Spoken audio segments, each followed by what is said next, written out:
আসসালামু আলাইকুম, সকলকে স্বাগত জানাচ্ছি এস্টিমেটিং সফটওয়্যারের টিউটোরিয়ালের আরেকটি পর্বে। এই পর্বে আমরা দেখব যে আমাদের একটি এস্টিমেট থেকে আরেকটি এস্টিমেট কিভাবে রিপেয়ারের ক্ষেত্রে কপি করব।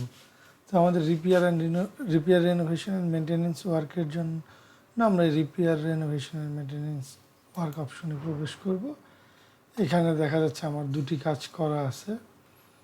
এই কাজ থেকে যদি আমি একটা কপি করতে চাই, সেক্ষেত্রে আমার এই কাজের নামের পাশে 3 ডট বাটনে ক্লিক করলে কপি এস্টিমেট একটি অপশন দেখা যাবে।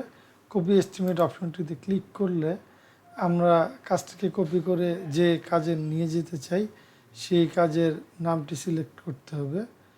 ধরি আমরা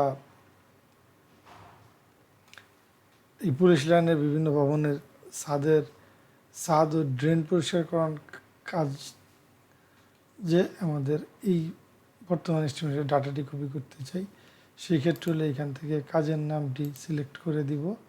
আর এখান থেকে এটার বিল্ডিং আইডি যেটা ছিল 7497, বিল্ডিং আইডিটা আমরা সিলেক্ট করে দেবো। সিলেক্ট করে দিয়ে এখানে যে কপি বাটনে ক্লিক করব। কপি বাটনে ক্লিক করলেই দেখেন খুব সহজে আমাদের সেম একটি এস্টিমেট সেম ভ্যালুতেই সকল আইটেম নিয়ে কপি হয়ে গেছে। এইভাবে আমরা আমাদের পূর্বে করা একটি এস্টিমেটের সম্পূর্ণ ডাটা আরেকটি নতুন এস্টিমেটে কপি করতে পারি।